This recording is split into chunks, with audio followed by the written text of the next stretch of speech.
At my own birthday party, while everyone was clapping and the candles flickered on my cake, my children leaned toward the waiter and whispered, "Don't serve her anything."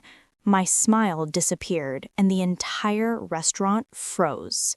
Tell me, if this happened to you, what would you do? Would you pretend you didn't hear it, or would you demand answers right there in front of everybody? Drop your thoughts in the comments because that single moment changed everything for me. My name is Monica Carter, and that night was supposed to be the happiest night of my year. I turned 45. I had worked double shifts for months at Grady Memorial Hospital in Atlanta, saving just enough to treat myself and the people I loved to a special dinner. Magnolia's on Peachtree wasn't the fanciest place in town, but to me it felt like heaven.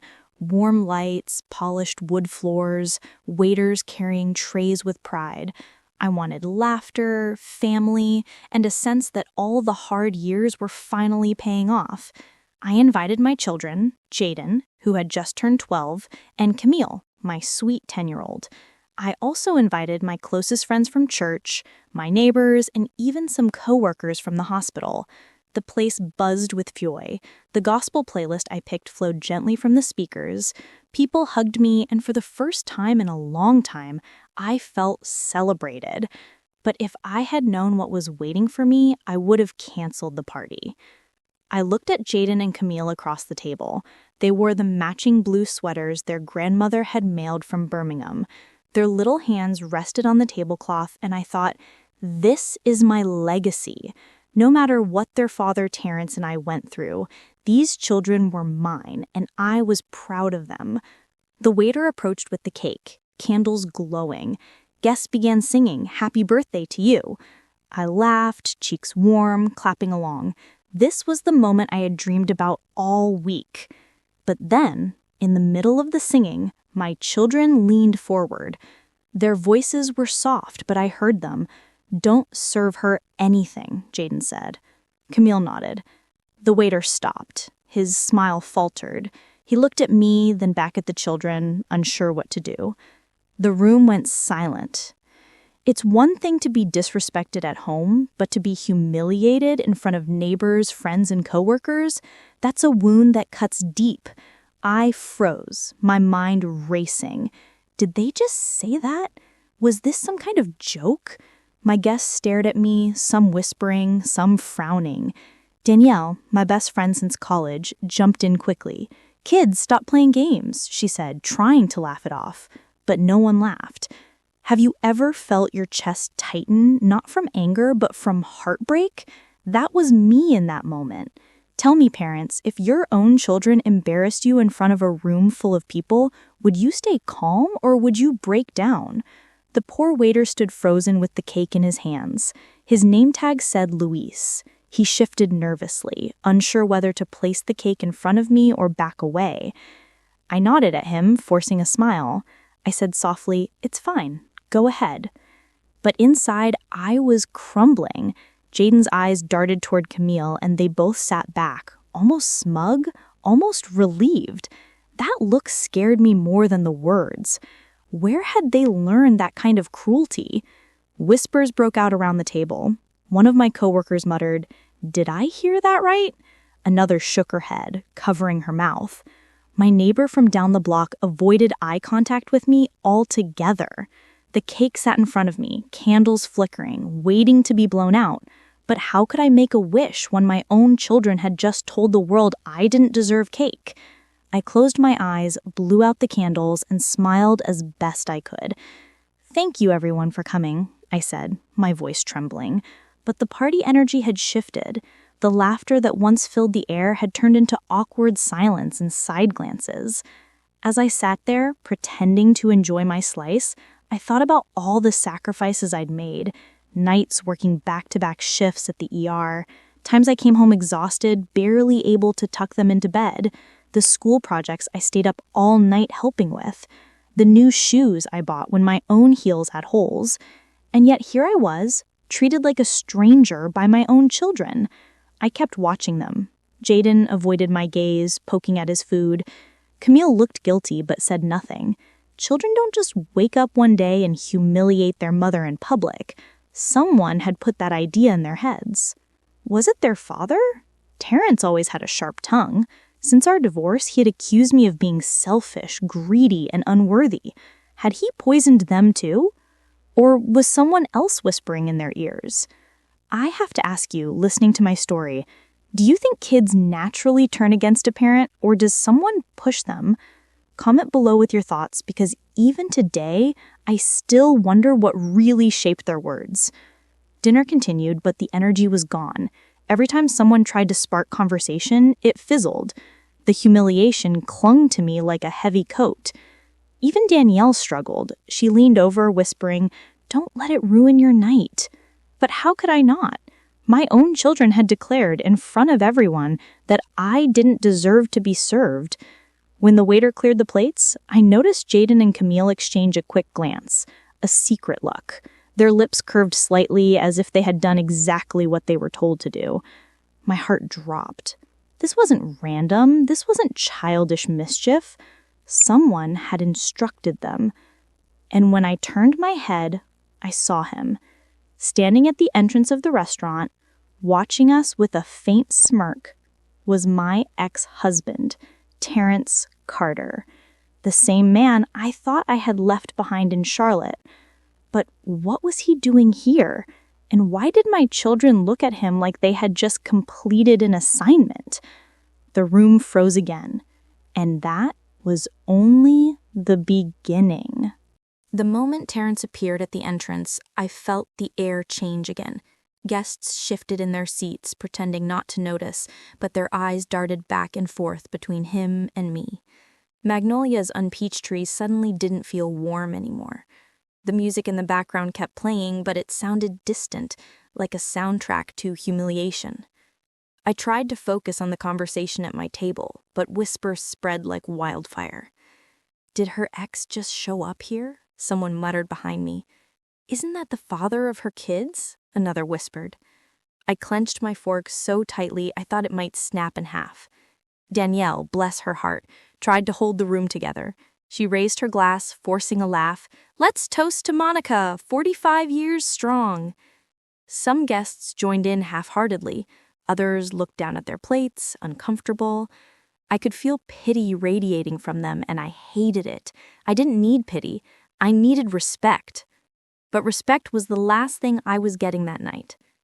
I glanced at Jaden and Camille. They weren't smiling, but they weren't crying either.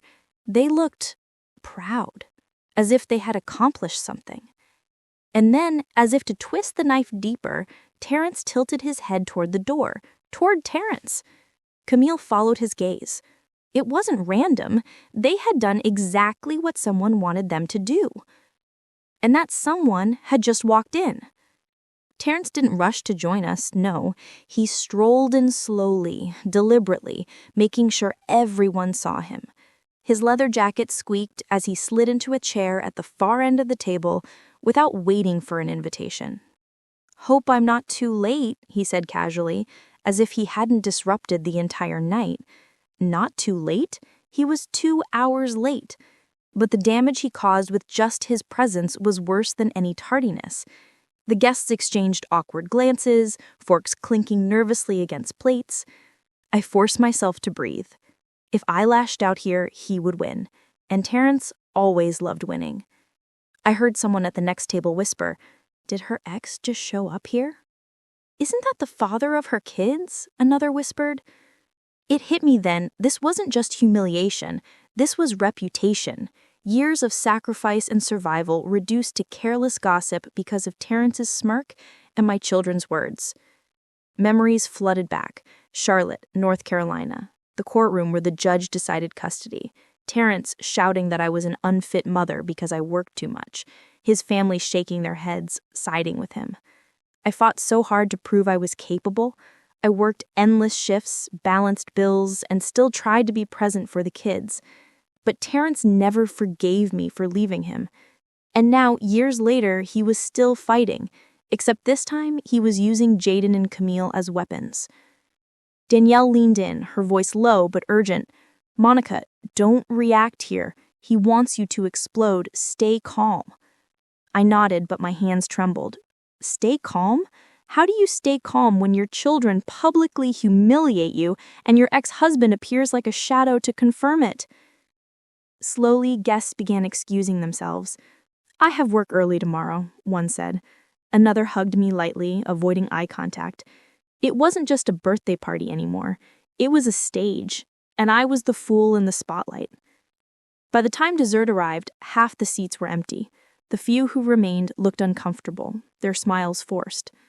As I sat there trying to salvage what was left, Camille leaned close to Jaden and whispered, not realizing I could hear.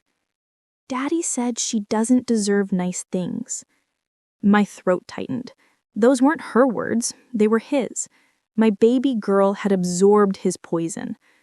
I wanted to confront Terrence right then, to scream across the table and demand answers. But Danielle's warning echoed in my ears. Instead, I kept eating, bite after tasteless bite, pretending I didn't hear my own daughter's betrayal. But inside, my heart cracked a little more with each chew. One of my coworkers, Angela, gave me a sympathetic glance. Another, Marcus, shook his head. I knew what they were thinking. Monica, how did it come to this? But sympathy isn't strength. Sympathy won't repair children who look at their father like a hero and their mother like an enemy.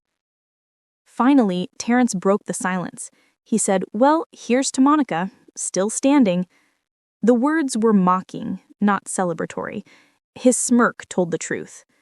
I looked him dead in the eye, refusing to flinch. But my stomach churned. Let me ask you, listening to this, if your ex showed up uninvited to your celebration and your children seemed to side with him, what would you do? Would you kick him out, or would you stay quiet to avoid more humiliation? Comment below, because I truly want to know how anyone else would have survived that night. By the end of the night, only a handful of people remained. The cake sat half-eaten, the decorations sagged, and I sat in silence, replaying the whispers over and over in my head.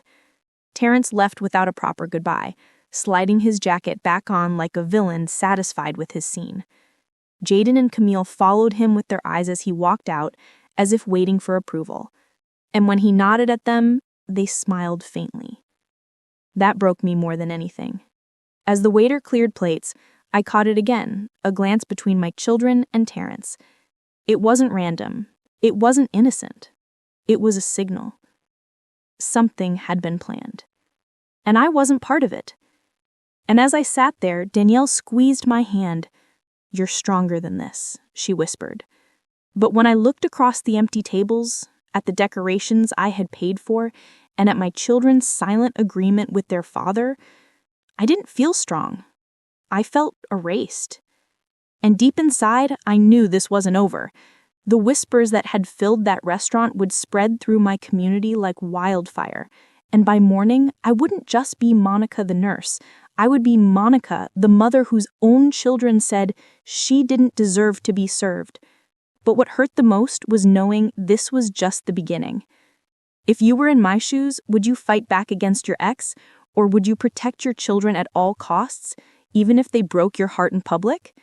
Comment below with what you would do, because I know this story will divide opinions. And before we continue to the next chapter, make sure you subscribe, because what came after that night was worse than anything I had ever faced. And trust me, you don't want to miss it. The ride home from Magnolia's was the longest ride of my life. The city lights blurred outside the car window as Jaden and Camille sat in the back seat, whispering to each other. I gripped the steering wheel so tightly my knuckles turned pale. Danielle had offered to ride with me, but I refused. I didn't want anyone else to hear what was about to spill out inside my car. "Why would you say that to the waiter?" I finally asked, keeping my voice calm though my chest burned with anger. Silence. Camille leaned against the window, avoiding my eyes. Jaden crossed his arms. "Answer me," I pressed. Jaden looked at me with a boldness that didn't belong to a 12-year-old. "Because Dad said you don't deserve anything." I nearly pulled the car over. The words cut deeper than any scalpel I had seen at the hospital. He told us you're selfish, that you only think about yourself. He said if people really knew the truth, they wouldn't celebrate you at all. I swallowed hard, my throat closing. My children weren't just repeating words, they believed them. I could see it in their eyes. Jaden, Camille, do you honestly think I don't care about you? I asked softly. Camille's lip trembled. He said you left us because you cared more about working than being a mom. That was Terrence's story, his version of the divorce, his weapon. I wanted to scream, to defend myself, to remind them of the nights I stayed awake through double shifts to keep food on the table. But I stopped, because arguing with children poisoned by their father wouldn't heal them. It would only confirm the lies. When we finally pulled into the driveway, the house that once felt like my refuge now felt like a battlefield. I unlocked the door and the silence was deafening. The decorations I had put up earlier that morning still hung in the living room. Balloons, streamers, a handmade banner that said, "Happy Birthday, Mom." How cruel. Hours earlier, they helped me hang those same decorations with laughter, and by nightfall, they were tearing me down in public. I went to the kitchen, needing a glass of water, but my phone buzzed. Danielle's voice came through the line. "Monica, I don't care what anyone said tonight. You're not selfish. You're one of the strongest women I know." Her words should have comforted me, but they didn't, because strength doesn't stop betrayal. "Thank you," I whispered, though my voice cracked. "Promise me you won't let Terrence get to you." I promised, but I knew it was a lie. Jaden and Camille went straight to their rooms. No goodnight hugs, no "Happy birthday, Mom," just closed doors. I sat alone at the dining table, staring at the cake box the waiter had packed for me, a cake I didn't even want anymore. And then, as I pulled the leftover gifts closer, I saw it. One of the gift bags had no name on it, just a folded piece of paper inside. I opened it slowly. The handwriting was unfamiliar, jagged, rushed. The words were simple. "You don't deserve them either." My hand shook. I read it again and again. No signature, no explanation, just those 6 words that felt like a curse. Was this from Terrence? From Latrice, his girlfriend? From someone else entirely? I placed the letter back in the bag, but it felt like poison in my home. I couldn't sleep. I sat in the living room for hours, watching shadows crawl across the wall. Every sound made me jump. The hum of the fridge, the creak of the floor. Even my own breathing sounded like an intruder. Because that's what the letter was. An intruder, a stranger's voice in my own home reminding me that I was under attack. When morning came, Jaden and Camille walked into the kitchen like nothing had happened. They poured cereal, joked with each other, completely ignoring me. "Don't forget you have school," I said. Jaden shrugged. "We know." Not even a thank you. Not even a glance. Children can wound without even realizing the depth of their blade. But mine knew. As I watched them leave for school, my mind dragged me back to those courtrooms in Fulton County. Terrence and I on opposite sides, lawyers tossing insults like grenades. He painted me as cold, obsessed with money, neglectful. He called witnesses, his own sister, his friends, claiming I barely spent time with my children. None of them mentioned the bills I paid, the rent I covered, the food I cooked. None of them mentioned that while Terrence disappeared for days, I was the one tucking our kids into bed. The judge gave me primary custody, but Terrence got visitation. That was enough. Enough for him to plant seeds in their minds every time they stayed with him. seeds that were now blooming into full-grown weeds. When I arrived at the hospital, my coworker Angela noticed my eyes. "Rough night?" she asked. "You could say that," I forced a smile. But how could I explain? How could I tell her that my children, the very ones I worked overtime for, publicly declared me unworthy, that I found a letter in my gifts telling me I don't deserve them? She patted my arm. "But you'll get through it. You always do." But she didn't know. This wasn't about resilience. This was about war. If you're listening to me right now, let me ask, do you believe children should always trust their mother first, or do you think a father can sway them if he's determined enough? Comment below. I want to hear your opinion, because I'm torn between blaming Terrence and blaming myself. That evening, after dinner, I sat Jaden and Camille down. "Tell me the truth," I said. "Who told you to say those words at the restaurant?" Jaden glared at me, jaw tight. "Dad said it. He told us to embarrass you because you don't deserve to be celebrated." My heart dropped. It was confirmed. Terrence had poisoned them. Camille spoke softly, tears brimming in her eyes. "He said you left him because you didn't love us enough." I grabbed her hand. "Baby, that's not true. I left because your father and I couldn't live together without hurting each other. I never stopped loving you." But she pulled her hand back. The letter, the whispers, the humiliation, and now my children's own mouths confessing Terrence's influence. This wasn't just about divorce anymore. This was about control. Terrence wanted to destroy me, even if it meant using Jaden and Camille as pawns. But why now? Why on my birthday?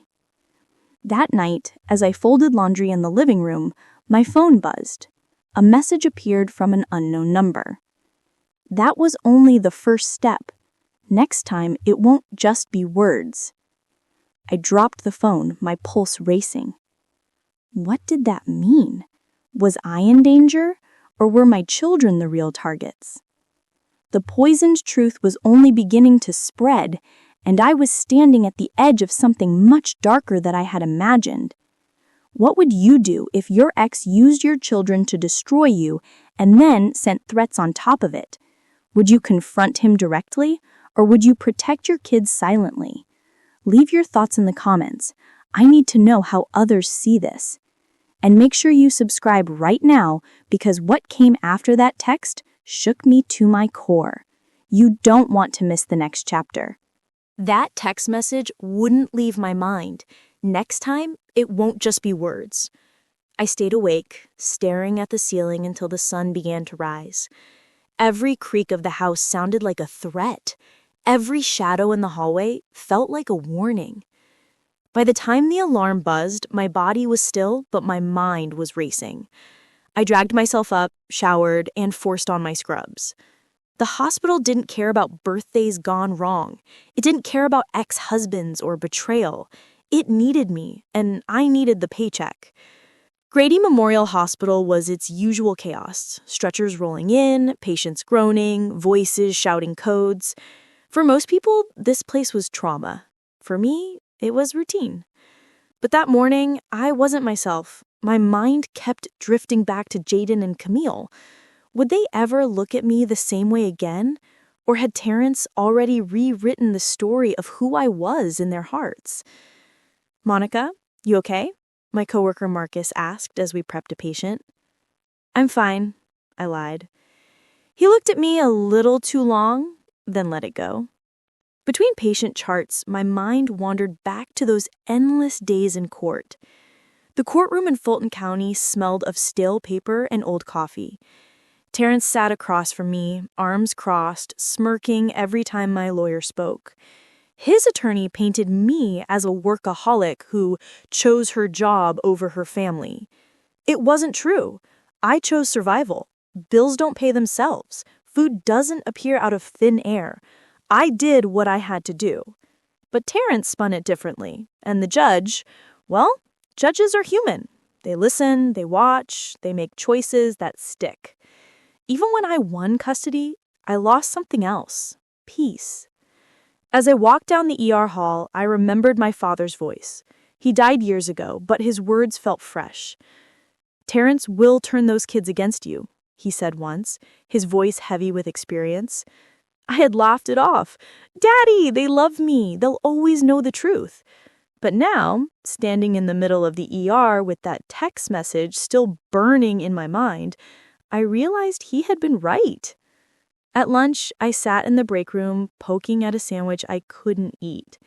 Angela walked in, sat across from me, and studied me. "Monica, you've been off for days. Talk to me." I almost told her. Almost.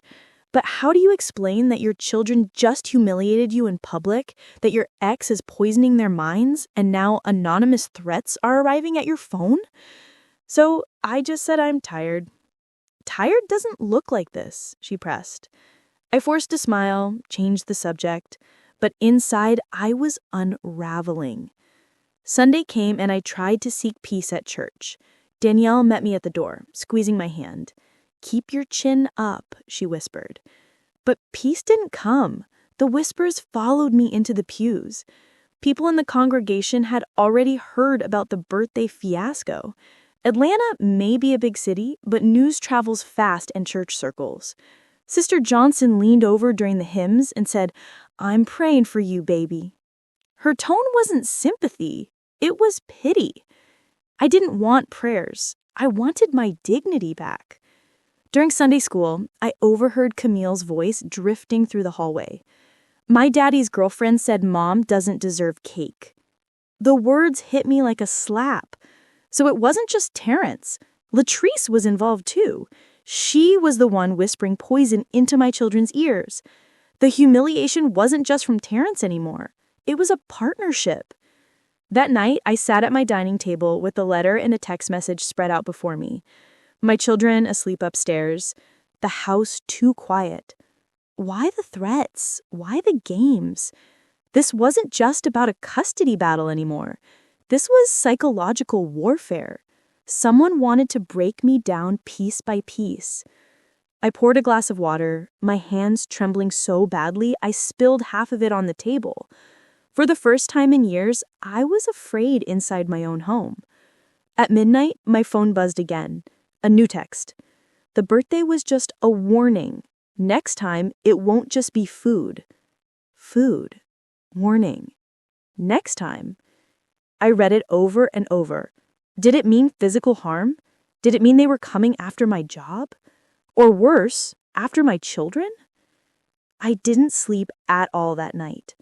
When I arrived at work the next morning, I could barely focus. My hands shook when I tried to insert an IV. Marcus pulled me aside. "You're not yourself, Monica. If you don't talk to someone, you're going to collapse." But I couldn't tell him. Not yet. The shame was too deep. If you're listening right now, I want you to think about this. If someone was threatening you and your children were already turning against you, would you go to the police immediately, or would you try to protect your family quietly? Comment below, because I know people see this differently. That evening, Angela came over uninvited. She sat on my couch, arms folded. "I know you don't want to talk, but I'm not leaving until you do." I sighed. "Terrence is poisoning the kids, and now I'm getting threats." She gasped. "What kind of threats?" I showed her the texts. Her face turned pale. "Monica, this isn't just drama anymore. This is dangerous. You need to take this seriously." Her words shook me because part of me hadn't taken it seriously enough. I had treated it as emotional warfare. But what if it was more? The next weekend, I drove to Birmingham to visit my father's grave. Standing there, I spoke out loud, tears falling onto the grass. "You are right, Daddy. He's turning them against me, and now I don't know what to do." I wanted answers, but all I had was silence and the cold wind. When I returned home that evening, my phone buzzed one more time. The birthday was only the beginning. Next time, it won't just be food. I froze. This was the second time that phrase appeared, the same chilling promise. And as I looked up the staircase toward Jaden and Camille's rooms, I realized whatever was coming next, it wasn't aimed at me alone. It was aimed at my children, too. If your ex's new partner was filling your children's heads with poison and anonymous threats were hitting your phone, what would you do? Would you confront them face to face, or would you go straight to the police? Comment below. I need to hear how others would handle this, because at that point, I felt like I was drowning. And don't forget to subscribe right now, because the confrontation I had next would change everything. And you need to hear exactly how it went down. I agreed to meet Terrence in a small coffee shop in Decatur, halfway between his apartment and my house. I didn't want to go, but Danielle pushed me. "You can't keep letting him control the story," she said. So I sat across from him at a sticky wooden table, clutching a lukewarm cappuccino I didn't even want. Terrence leaned back in his chair, looking smug. "You wanted to talk, Monica, so talk." I studied him.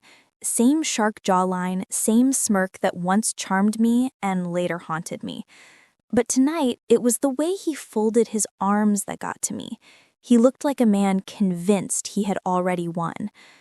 "Why are you poisoning our children against me?" I asked, my voice steady. He raised an eyebrow. "Poisoning? Or telling them the truth?" "The truth," I spat. "You told Jaden and Camille I don't deserve to be celebrated, that I'm selfish, that I don't care about them." Terrence smirked, sipping his black coffee. "If the shoe fits." I slammed my hand on the table, making the cups rattle. "Enough games. Are you the one sending me those texts? Are you the one leaving letters in my gift bags?" His smirk faltered for a split second, but then he leaned forward. "Don't look at me, Monica. If someone out there thinks you're unworthy, maybe you should ask yourself why." I froze. He wasn't denying it, he wasn't confirming it either, just throwing gasoline on the fire. "Let me ask you, if your ex looked you dead in the eye and mocked your pain like this, would you lash out, or would you walk away to protect your peace?" Comment below, because I almost forgot myself in that moment. Before I could respond, Terrence's phone buzzed. He smirked, showing me the screen just enough for me to see the name, Latrice. His new girlfriend, the woman my daughter had already quoted. I leaned back in my chair. "So it's her." He chuckled. "Don't drag Latrice into this. She's been nothing but kind to the kids." "Kind?" I hissed.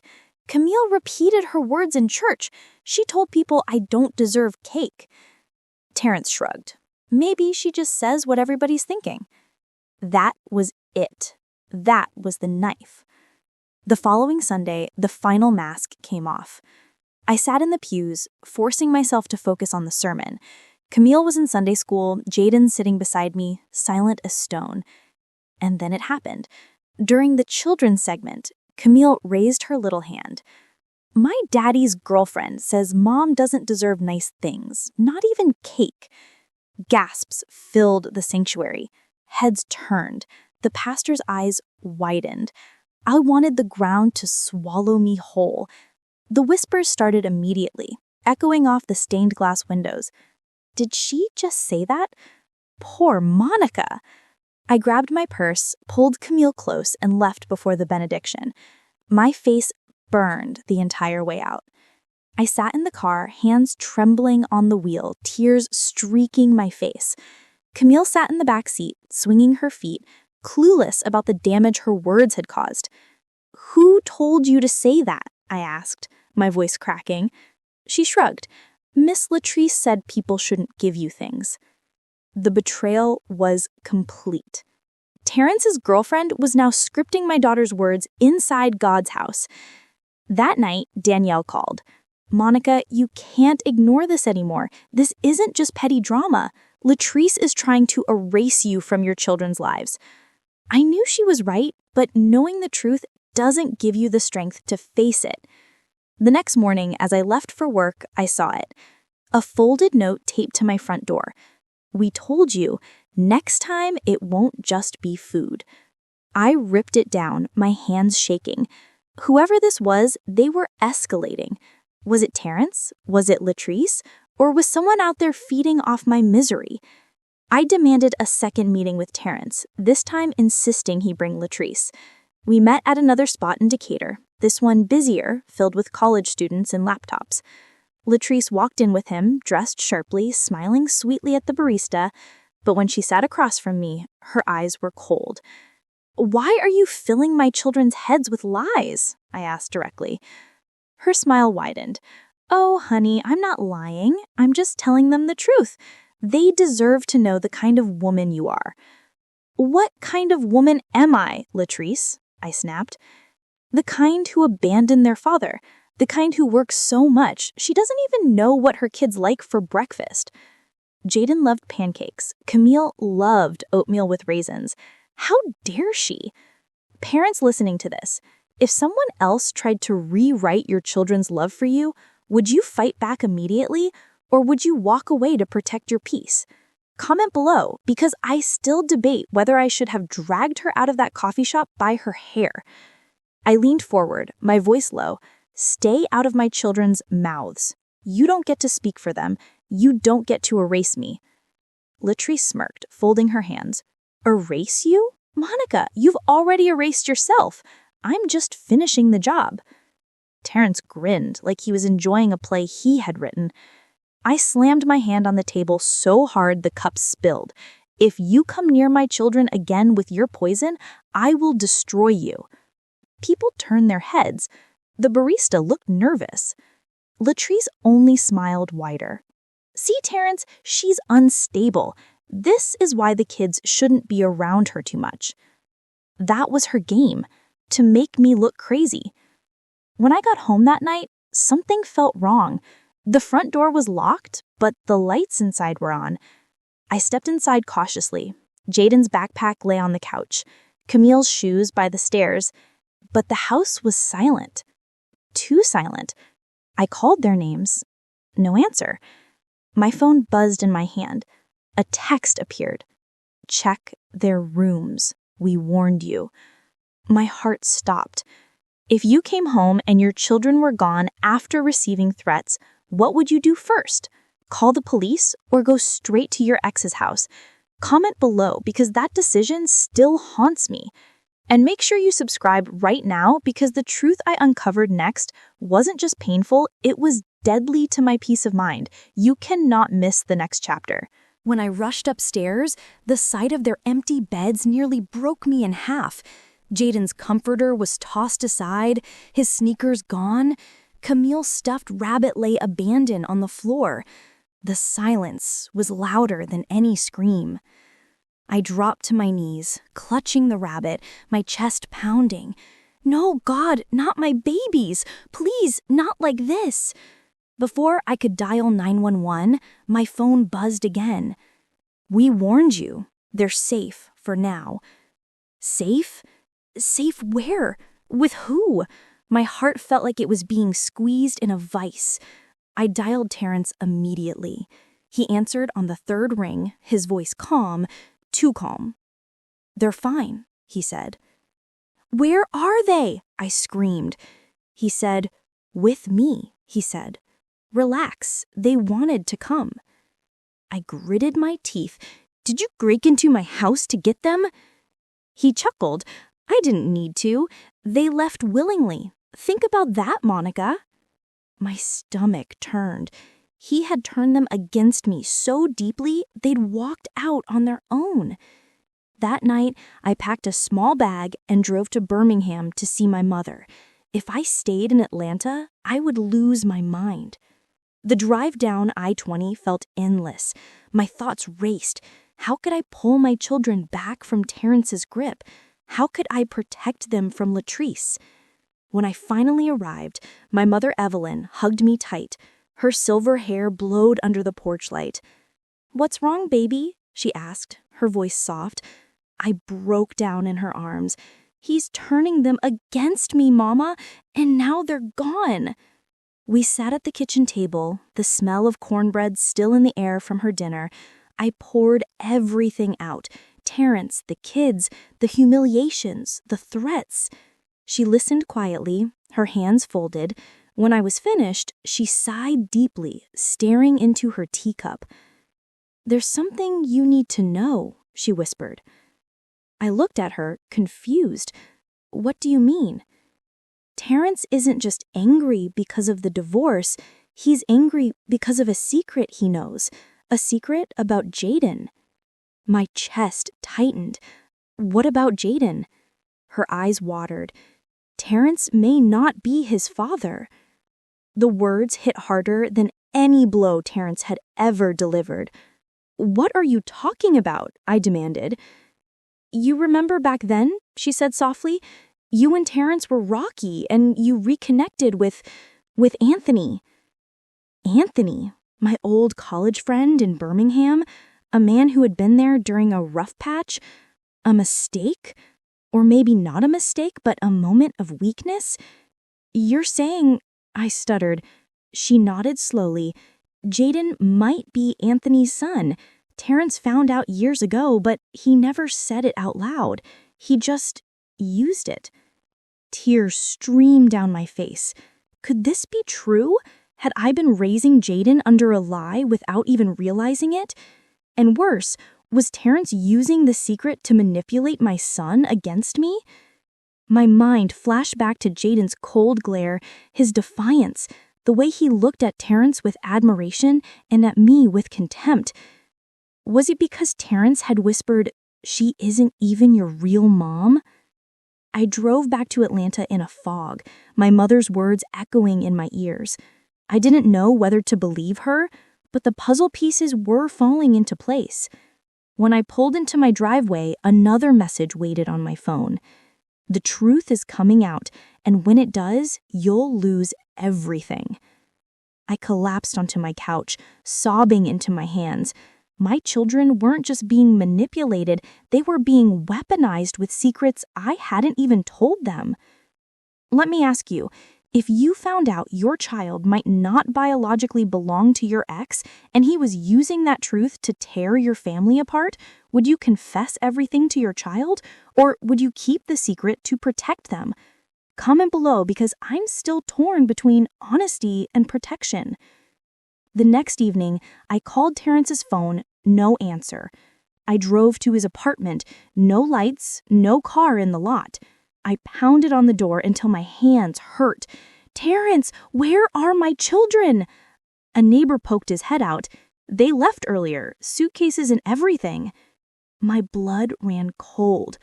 My phone buzzed again. "You're about to lose more than respect." I nearly collapsed on the stairs. Suitcases? Where was he taking them? Out of state? Out of my life? I called Danielle, frantic. "He's gone. He took them." "Go to the police," she urged. But what could I tell the police? That my children left willingly with their father?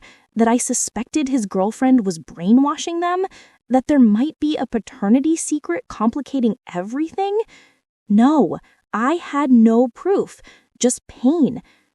I sat in my car outside Terrence's dark apartment, tears streaming down my face. Then my phone buzzed again. This time, a photo. Jaden and Camille sitting in the back seat of a car, their faces blank. The caption, "They know the truth now." I screamed into the night, clutching the phone so tightly I thought the glass would shatter. If Terrence had told Jaden about Anthony, if he had told my son I wasn't really his mom, then the war I had feared was already lost. If your child suddenly believed you weren't their real parent because of a secret revealed by your ex, would you confess everything to your child, or would you fight to keep them from knowing more? Comment below, because this question is tearing me apart. And don't forget to subscribe right now, because what happened when the police finally got involved turned my world upside down, and you don't want to miss it. The morning after that photo arrived, I walked into the Atlanta police station with Danielle by my side. My legs felt like lead, but I forced them forward. The officer behind the desk looked up. "Can I help you, ma'am?" "Yes," I said, my voice shaking. "My ex-husband has my children, and I believe he's threatening me. I showed them the messages, the photo, the letter. The officer frowned, scribbling notes. Technically, he said, if he has visitation rights, he hasn't committed a crime. But he's manipulating them, I cried. He's poisoning their minds, filling them with lies, and now he's sending threats. The officer sighed. We'll do a wellness check. It wasn't enough. Not nearly enough. Back in the parking lot, I broke down. They don't care, I sobbed. The system doesn't care. Danielle pulled me into a hug. Then we'll make them care. You're not alone. Her words steadied me, but deep inside, I knew the fight had barely started. That evening, officers drove me to Terrence's apartment for the wellness check. My heart pounded as I climbed the steps behind them. When the door opened, Jaden and Camille stood there, eyes wide. Behind them, Terrence leaned against the wall, arms crossed, smirk intact. See? They're fine. But they didn't look fine. They looked empty. I rushed forward, hugging them both. Are you okay? Jaden stiffened, pulling away.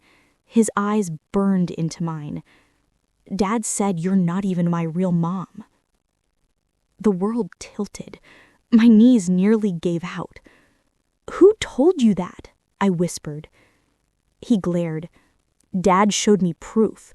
He said Anthony is my real father. Tears blurred my vision. Proof? What proof?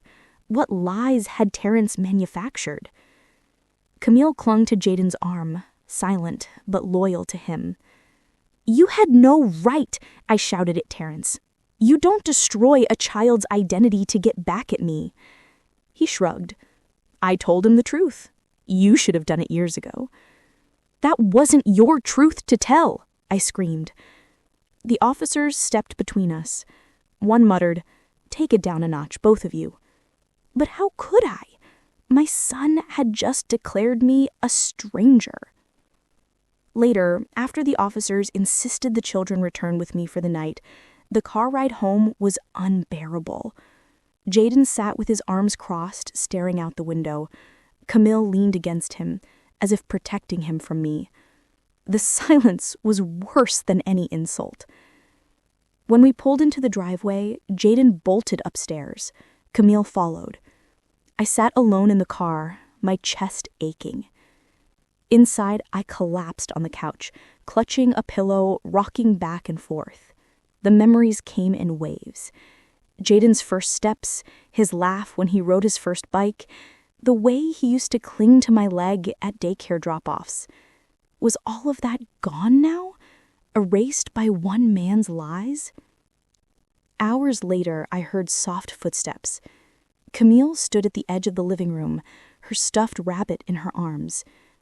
Mom? She whispered. Is it true? I wiped my tears.